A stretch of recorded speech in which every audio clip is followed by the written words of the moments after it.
Assalamualaikum warahmatullahi wabarakatuh. Alhamdulillahi rabbil alamin, wassalatu wassalamu ala asyrafil anbiya wal mursalin, nahmaduhu wa nasta'inu wa nastaghfiruh.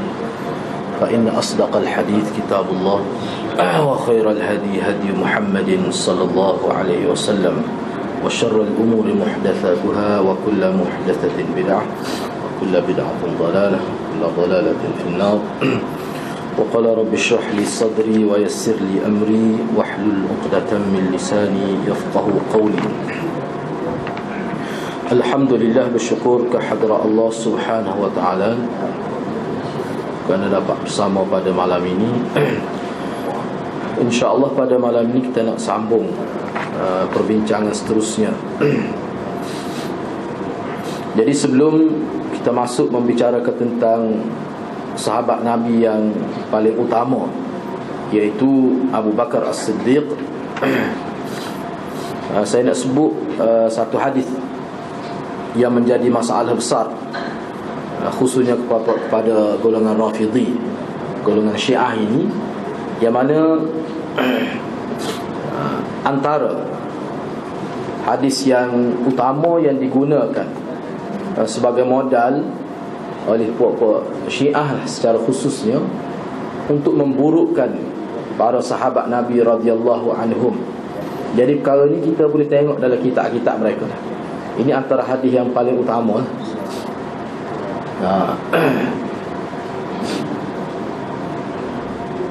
Misalnya banyak sebenarnya hadis. Jadi kita sebut hal ini kerana hal ni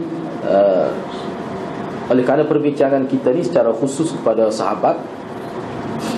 Jadi kita buat mari hadis ni lah, kerana ada disebut perkataan sahabat itu,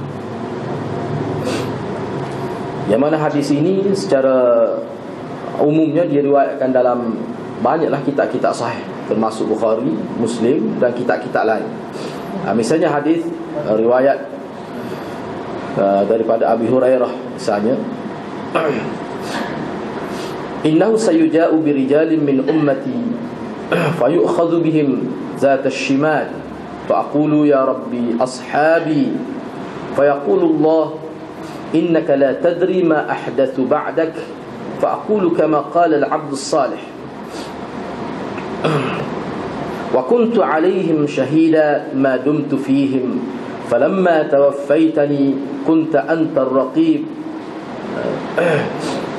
أنت الرقيب عليهم وأنت على كل شيء شهيد إن تعذبهم فإنهم عبادك وإن تغفر لهم فإنك أنت العزيز الحكيم. قال فيقال إنهم لم يزالوا مرتدين على أعقابهم وفي بعض الروايات فأقول بعدا لهم وسحقا. Nabi SAW bersabda daripada Abi Hurairah, dia menyebutkan bahawa Nabi SAW telah bersabda, sesungguhnya di hari akhirat nanti akan dibawa sayuja'u birijali, mana akan dibawa beberapa orang dari kalangan umatku, lalu mereka dihalau ke sebelah kiri. Lalu aku berkata, kata Nabi SAW, wahai Tuhanku, sahabat aku itu sahabat aku. Lalu Allah Subhanahu wa ta'ala berfirman, sesungguhnya engkau wahai Muhammad, engkau tidak ketahui apa yang mereka telah lakukan selepas ketiadaan engkau. Lalu Nabi berkata, lalu aku pun mengatakan, lalu aku mengungkapkan sebagaimana yang telah diungkapkan oleh hamba yang saleh itu, yakni Nabi Isa alaihissalam. Maknanya sebab Nabi pun baca ayat Quran lah. Yang mana ayat Quran ni kalau kita tengok dalam surah Al-Ma'idah ini merupakan kata-kata Nabi Isa. Dulu aku menjadi saksi, menjadi bukti ke atas mereka ketika mana aku ada bersama mereka. Maka apabila engkau wafatkan aku, maka engkaulah pula yang memerhatikan mereka. Dan engkau maha memerhatikan, maha mengetahui, maha melihat kepada segala sesuatu. Jika engkau azabkan mereka, maka sesungguhnya mereka itu adalah hamba engkau, adalah hamba-hamba engkau. Dan sekiranya engkau ampunkan mereka, maka sesungguhnya engkaulah Tuhan yang maha aziz, lagi maha hakim, yang maha mulia, lagi maha bijaksana. Kemudian disebutlah bahawa mereka terus menerus murtad, mereka terus menerus menjadi murtad. Dalam setengah-setengah riwayat ada disebutkan, lalu aku kata Nabi, bu'dan lahum wa suhqa, dijauhkanlah mereka, mana dihalau mereka. Itu maksudnya. Jadi hadis ni disebut sebagai hadis haud. Hadis ini disebut sebagai hadis haud. Cerita ni asal kita nak sebut hadis ni dulu. Hadis ni memang sabit, hadis ni memang sahih, tersebut dalam kitab kita, dalam kitab-kitab sahih. Yang mana hadis ini Nabi SAW ceritakan fenomena di hari kiamat.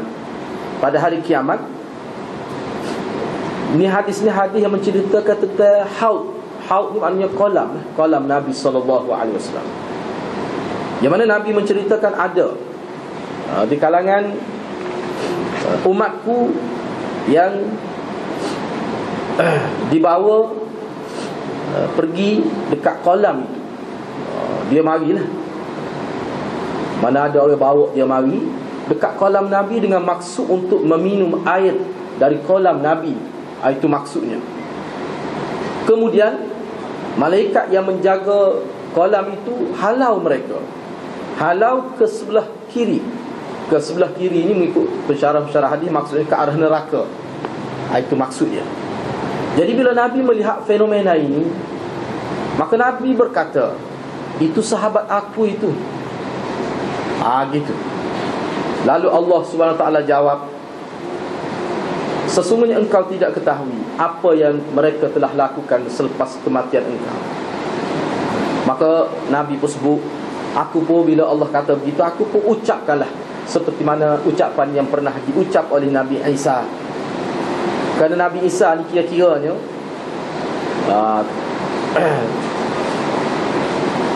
selepas Nabi Isa diangkat ke langit, dan sebelum itu lagi sudah jelas, sudah nampak pengikut-pengikut Nabi Isa ini maknanya melakukan perkara mungkar, maksiat. Dan yang nyata selepas ketiadaan diangkat ke langit Nabi Isa itu, maka pengikut-pengikut Kristian ini mereka dakwa macam-macam lah, tidak seperti yang diajarkan oleh Nabi Isa. Sehingga dia menganggap Nabi Isa itu atas nama agama, dengan menisbahkan ajaran bahawa Isa itu anak Allah, Maryam itu isteri Allah, dan Allah itu Tuhan yang paling berkuasa, bergabung tiga Tuhan. Itu dinisbahkan kepada Nabi Isa. Sebab tu kita tengok dalam ayat Quran, Allah tanya Nabi Isa, sebagai nak memperjelaskan kedudukan, apakah engkau ajar begini wahai Isa? Ada dalam ayat Quran sebut begitu. Allah tanya. Nabi Isa kata, tidak, saya tidak ajar begitu. Kalau saya ajar begitu, Allah lebih mengetahui. Jadi kata-kata Nabi Isa ni asalnya dulu, semasa saya ada, semasa saya hidup, saya menjadi bukti, menjadi saksi, saya lah jukawal mereka ini. Jadi tidak berlakulah seperti mana yang berlaku selepas saya mati. Tetapi bila saya mati, maka engkaulah pula Tuhan, wahai Allah, yang menjadi pemantau, yang menjaga mereka, kerana engkau ni maha mengetahui segala perkara. Kalau engkau azab mereka ini, yakni asalnya pengikut-pengikut Nabi Isa yang sudah merosakkan ajaran asal Kristian itu, sehingga mengatakan Tuhan itu tiga dalam satu, gabungan tiga Tuhan, membentuk Tuhan yang kuat itu. Jadi Nabi sebut beginilah juga, seperti Nabi Isa itu sebagai hamba yang soleh itu menyebutkan ni begini, kalau engkau azab mereka, maka dia tu hamba engkau, engkau berhak lah, sebab dia tu hamba engkau, mereka itu hamba engkau.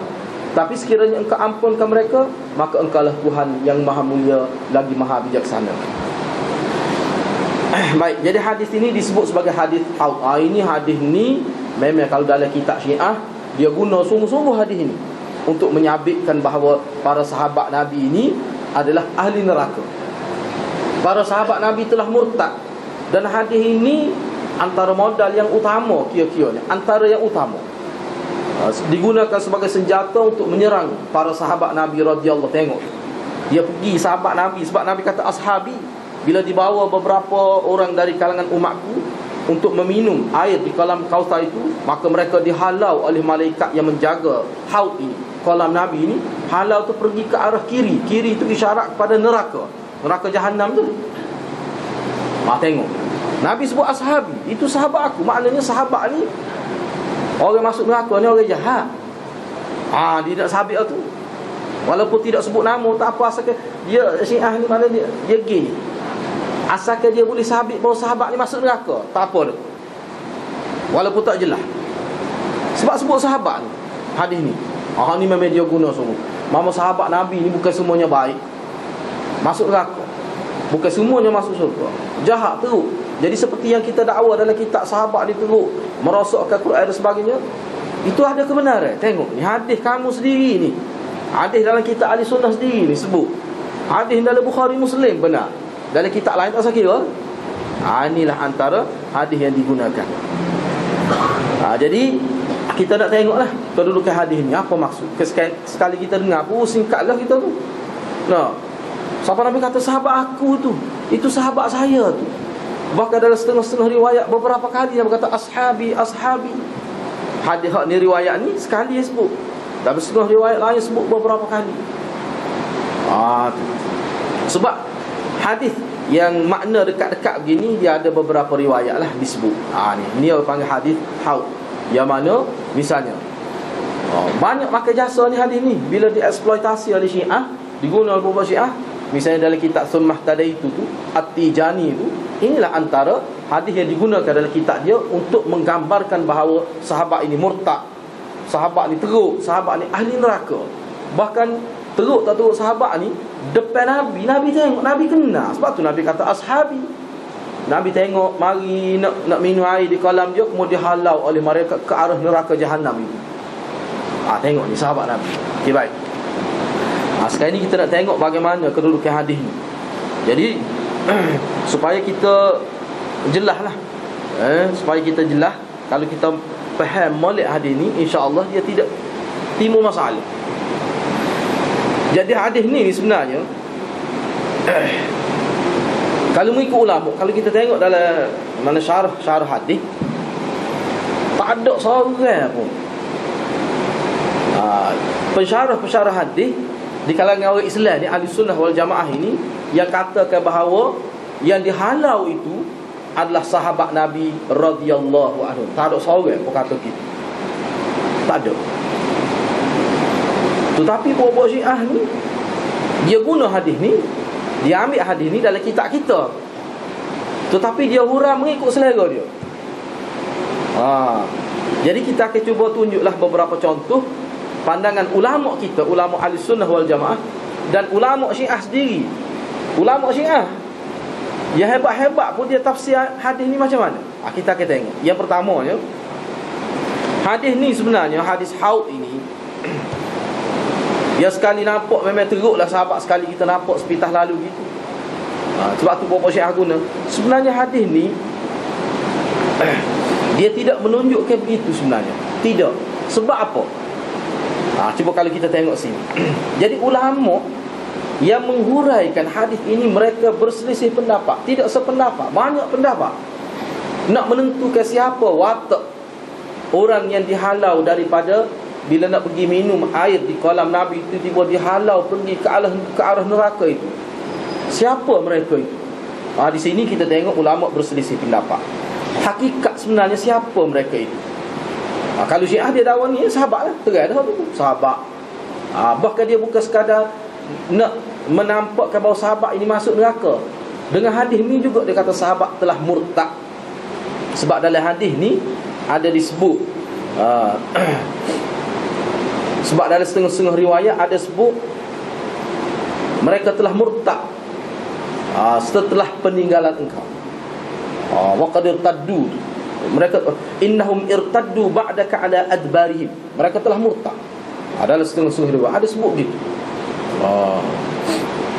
Jadi siapa dia mereka tu? Sahabat lah. Tahu mana sahabat? Sebab Nabi kata ashabi, sahabat. Okay, baik. Ini satu riwayat. Ini berkenaan dengan hadis ni. Ikhtalafa al-ulama fi haqiqati ar-riddah al-madhkurah fi al-hadith fa'an Qabisah. Diriwayatkan daripada Qabisah. Kata Qabisah, watak-watak yang disebutkan dalam hadis, maksud orang yang telah murtad itu, yang dihalang oleh malaikat daripada meminum air kolam Nabi itu, adalah orang yang murtad di zaman Abu Bakar As-Siddiq. Itu kata Qabisah. Dengan arti mereka ni murtad, mereka tidak rujuk balik kepada agama Islam ini. Bahkan mereka sanggup berperang dengan Abu Bakar, dan mereka mati di atas kekufuran mereka itu. Mana mati dekat ada kafir, tidak orang Islam ni. Memang dia satu ketika dia orang Islam, sebab tu kita kata murtad. Ni mengikut Qabisah, bukan sahabat Nabi. Ini cerita ni hak ni berlaku kepada zaman riddah itu. Selepas Nabi sallallahu alaihi wasallam wafat, terbukti dalam sejarah Sayyidina Abu Bakar maknanya menggerakkan tentera yang begitu besar untuk lawan pokok murtad. Dan kena ingat hadirat satu fakta, misalnya di sini pun disebut Khattabi mengikut kajian dia dan ulama-ulama, kisah murtad ini, hak murtad di zaman Abu Bakar ni, tak ada seorang pun sahabat Nabi sebenarnya. Tak ada seorang pun orang panggil sahabat Nabi. Kita kena ingat sahabat Nabi ni kita sudah bagi takrif dah sebelum ini. Bila kata sahabat Nabi ni, dia tengok Nabi. Kalau dia buta pun makna dia berada di hadapan Nabi. Dan dia Islam, kemudian dia mati dalam keadaan Islam. Itu baru makna sahabat. Itu makna sahabat. Dan kita sudah jelas dah semua, kalau seorang itu dia Islam, dia tengok Nabi, dia Islam, kemudian dia murtad dan mati dalam keadaan murtad, dia terkeluar daripada ta'rif sahabat dia tu. Dia tidak sahabat. Tetapi kalau dia murtad, asalnya Islam, dia tengok Nabi, mana sahabat lah. Dia murtad, lepas tu dia rujuk semula, jadi Islam semula, dan dia mati selepas tu dalam keadaan Islam, dia dikira sahabat lagi. Itu ta'rif yang diterima umum. Itu ta'rif yang diterima umum. Sebab tu mengikut Khattabi, dia kata tak ada seorang pun sahabat Nabi ni yang murtad selepas kewafatan Nabi sallallahu alaihi wasallam. Di zaman Abu Bakar tu hak murtad tu siapa dia? Ni kata Khattabi. Ni tokoh wa inna martadda qaumun min jufatil a'rab mimman la nusrata lahu fid din wa dhalika la yujibu qadhan fi as-sahabati al-mashhurin. Sebenarnya yang murtad itu selepas wafat Nabi itu di zaman Abu Bakar As-Siddiq itu adalah merupakan kaum, orang-orang yang terdiri dari kalangan orang-orang Arab yang berada di hujung negeri, kawasan pendalaman itu. Dia panggil Jufa. Jufa ni mana orang jauh. Hak masuk Islam, mana hak tak tengok pun Nabi. Hak tak pernah jumpa Nabi, hak duduk kawasan pendalaman. Hak masuk Islam dengan usaha sahabat tu. Bukan kata delegasi-delegasi hak masuk Islam mari jumpa dengan Nabi, mengucap di hadapan Nabi, tidak buat-buat ni, hak murtad ni. Kata Khattabi, memang tak ada bukti seorang. Hati-hati lah. Kalau kita tengok dalam sejarah, tak ada seorang pun kita boleh sebut nama pokok murtad ni adalah yang terdiri pada sahabat-sahabat Nabi. Sebenarnya tak ada. Tak ada. Kalau ada, kalau ada Syiah awak mari dah nama tak ada. Dengan sebab itu kata Khattabi, tidak boleh kita nak guna isu murtad ini untuk kita sandarkan kepada sahabat-sahabat Nabi yang besar-besar tu, sahabat Nabi yang mencatat nama dalam sejarah. Terlalu tidak adil lah. Sebab tak boleh nak bukti ke. Dan kita kena ingat, kita kena faham satu perkara lagi. Kalau kita bahas mari tengok dalam kitab kita, baca kajian-kajian ulama, sama ada dalam kitab Syiah, secara khususnya dalam kitab Syiah misalnya, Yang dikafirkan oleh Syiah ni siapa dia? Sahabat mana? Ya, Syiah buat reka hadis teruk-teruk menggambarkan huduhnya imej sahabat ni. Sahabat mana? Bukan sahabat kecil-kecil, sahabat besar ni. Sayyidina Abu Bakar, Sayyidina Umar, Sayyidina Uthman, Muawiyah. Tu sahabat-sahabat besar yang menyebarkan Islam seluruh dunia. Dia tercatat nama dalam sejarah tokoh-tokoh yang menyebarkan hadis. Abu Hurairah. Abu Hurairah siapa dia? Sahabat yang paling banyak dia. Hak tu lah dia paling kuat. Dia kata kapi. Kalau dia kutuk, dia reka hadis, dia reka riwayat yang begitu banyak. Bahkan tulis kitab khusus lah untuk memburukkan Abu Hurairah ini. Dia tidak segan sahabat-sahabat kecil-kecil ni, hak tidak tercatat nama dalam sejarah ni. Dia segan sahabat-sahabat besar. Sebab itulah ulama kata di sebalik serangan Syiah terhadap tokoh kibarus sahabah ini, sahabat-sahabat besar ni, dia terselit satu motif yang sangat jelas sebenarnya. Apa dia? Dia sebenarnya nak serang agama Islam itu sendiri. Sebab dia faham kedudukan sahabat dalam konteks agama ni sebagai jantung agama. Tu sebenarnya. Sebab tu dia serang sahabat. Sebab tu puak-puak Syiah di Malaysia ni, di Kelantan ni, dia pun sebut ni hak lah ni. Bila kuat sangat lah ni kan, kuat orang duk kutuk Syiah gini kan, dah isu Syria dan sebagainya. Jadi puak dia cuba bertakiyah lah. Cuba bertakiyah. Puak dia kata kita pun dia kata, kalau tahu Syiah tu kita tak seseh Syiah ni. Tapi hak dia mau sebut sebenarnya fitnah belaka. Kalau betul lah Syiah pada masuk kawan pun tak sih. Syiah di tanah Jawi ni dia kata gitu. Akhir-akhir sebab dia parut, sebab dia serai. Yalah, kita tengok dari satu sudut kita kata teruklah masyarakat Islam Syariah ini, tapi dari sudut yang lain dia membuka banyak, membuka minda masyarakat, membuka mata ulama. Orang jadi sedar, rupanya memang sungguh. Memang sungguh hadis Nabi sebut. Pusat Yahudi ni di Isfahan itu betul. Isfahan ni duduk di Iran. Nabi peringat dah ketika dia hidup dulu. Kena beringat. Dajjal ni bila dilahir dia akhir diikuti 70,000 pokok Yahudi Isfahan. Isfahan ni duduk di mana? Bukan duduk di Israel, duduk di Iran, Isfahan ni. Jadi Nabi sebut dah dalam hadis tu untuk peringatan kita. Jadi pokok dia pun dia tak ubah. Tengok tu dia tak ubah. Dia tak ubah negara Isfahan dia apa ni, Isfahan nama Isfahan dia tak ubah. Bahkan kalau kita perhati bila dia buat hubungan dua hala, hubungan dagang, hubungan dua hala dengan Malaysia ni kan, mana dia namakan satu jalan di Tehran itu, di Iran lah, jalan Kuala Lumpur. Tetapi dia jalan hasil ni di Kuala Lumpur, dia tidak letak jalan Tehran, dia letak jalan Isfahan. Dia tidak letak jalan Tehran. Sepatut Tehran sebagai ibu negara dia, sebab kita jalan Kuala Lumpur di Iran ni, tapi dia letak Isfahan. Kalau kita perhati tengok hadis Nabi tu agak jelas kat lah tu. Mana isyarat tu jelas lah tu. Apa tidak letak Tehran, kita letak Kuala Lumpur. Jadi itu sebenarnya kedudukan. Ini mengikut Khattabi.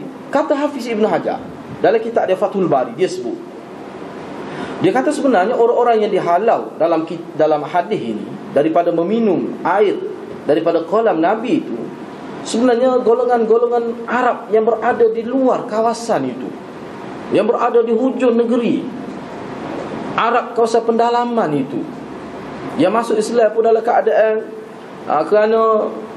kerana arus perdana begitu ya, kerana ikut-ikut orang, bukan kerana kefahaman, tidak. Dan dia ni pun maknanya kita kata dalam keadaan masuk Islam tu kerana ikut arus. Jadi orang je ni masuk Islam ikut arus ni, bila ada arus lain dia akan ikut arus lain pula. Itu mengikut Hafiz Ibn Hajar ketika menghuraikan mana hadis ini. Adapun Imam Nawawi menyebutkan, sebab kalau Hafiz Ibn Hajar dia syarah hadis ni dalam kitab hadis dalam Bukhari, Imam Nawawi ni syarah hadis Muslim, sebab hadis ni ada dalam Bukhari, ada dalam Muslim. Mengikut Imam Nawawi pula, sebenarnya watak yang tersebut dalam hadis ni, ulama berselisih pendapat tentang mereka ini kepada beberapa pendapat. Ada ulama menyebutkan bahawa orang yang dihalau oleh malaikat ini, adalah merupakan golongan munafiqun dan golongan-golongan yang telah murtad di zaman Abu Bakar As-Siddiq itu.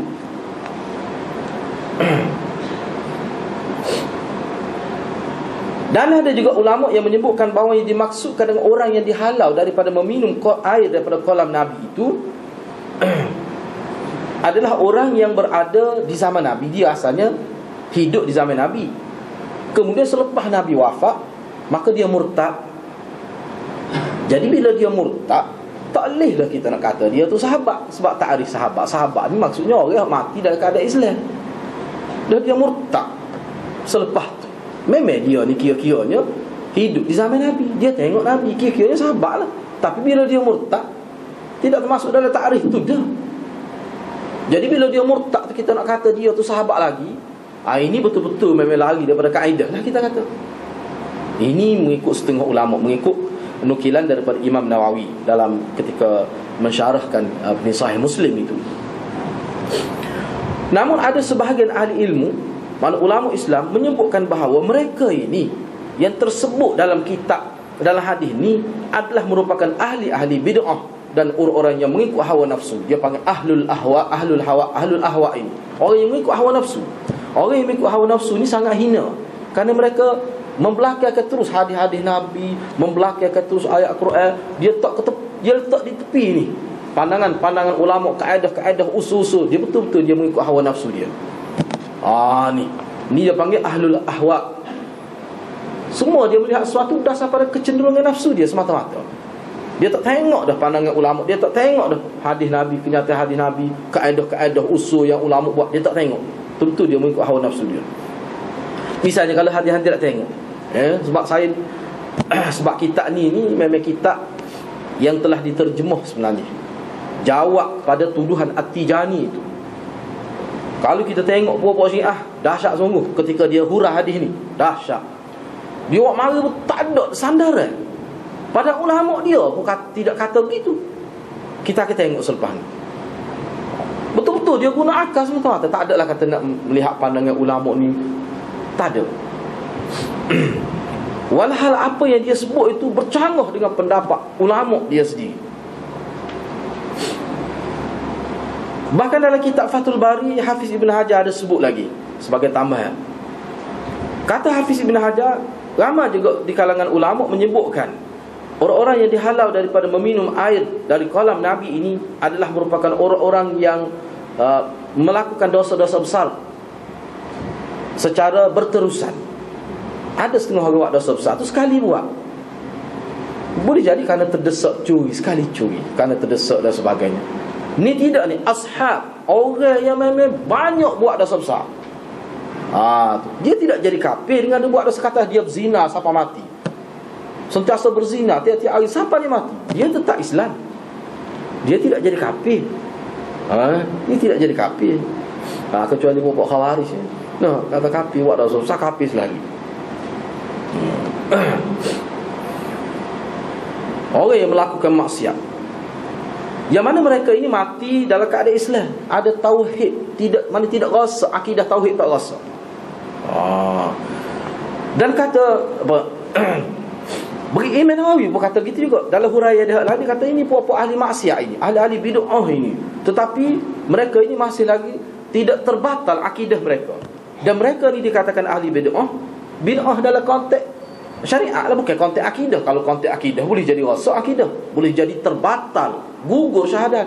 Ini golongan-golongan ahli bid'ah, yang mana bid'ah yang mereka buat itu tidak menyebabkan mereka terkeluar daripada agama Islam. Ni buat-buat ni, walaupun dia dihalang masuk neraka pun, kalau dia masuk neraka pun dia ada peluang lagi untuk masuk syurga. Sebab apa? Sebab tauhid masih ada. Ini kata Imam Nawawi. Ada apa kata Hafiz Abu Umar bin Abdul Bar bin Abdul Bar, dia kata dia kata sebenarnya orang yang dihalau tu, dia kata Hafiz Abu Umar bin Abdul Bar, dia kata sebenarnya orang-orang yang melakukan bid'ah dalam agama, buat amalan kemudian sandarkan kepada Nabi sallallahu alaihi wasallam, Mereka inilah sebenarnya yang dihalau daripada meminum air qala Nabi tu. Memang munasabah lah. Sebab Nabi ajar lagu lain, dia buat lagu lain, dia kata ni lah Nabi ajar. Kalau dia tak kata pun, dia buat tu semacam agama. Dan orang akan faham inilah agama. Bila kata agama, mesti mari daripada Nabi. Dia beri gambar begitu. Sebab amal perbuatan dia tu menyerupai syariat, menyerupai ibadah. Ini puan-puan ni, ahli bid'ah ni. Kata Hafiz Abu Umar bin Abdul Bar, seperti puak-puak Khawarij, puak-puak Syiah Rafidah, Syiah yang melampau, yang mengkafirkan sahabat ini, dan sekalian golongan-golongan yang mengikut hawa nafsu, membelakangkan nas Al-Quran dan hadis ini. Ini puak-puak ni. Jadi semasa hidup tu dia tidak berpandu pada ajaran Nabi. Tiba-tiba mari di hari akhirat nak pergi minum air, yang mana air itu disebut dalam hadis, digambar sekali minum tidak akan dagar sampai bila-bila. Ini kelebihan haud kolam Nabi ini, air daripada kolam Nabi ini. Jadi munasabah dia dihalau kerana kamu dulu tidak ikut Nabi kamu. Jadi ada kesesuaian. Munasabah sangatlah tu. Kata Abu Ishaq, ataupun kita sebut sebagai Syatibi ni, Imam Syatibi ada sebut. Kata Imam Syatibi ni, saya nak mari pandang ulama tentang hadis ni, tak ada seorang pun. Kalau nak mari banyak benar lagi lah dalam kitab-kitab. Sebab lah ni kan mudah hadis-hadis. No, beratus kitab kita boleh cek selalu. Zaman lah ni tak ada seorang pun kata ni sahabat Nabi. Tak ada. Tetapi Syiah ni dia ambil hadis kita, tapi dia hura mengikut hawa nafsu dia. Kata Imam Syatibi yang jelasnya, kalau kita tengok hadis ni jelas, dia kata sebenarnya bahawa mereka ini termasuk orang yang dihalau ini minad dakhilina fi ghimari hadhil ummah. Mereka ini termasuk dalam kelompok umat Nabi Muhammad. Jelas atau jelas?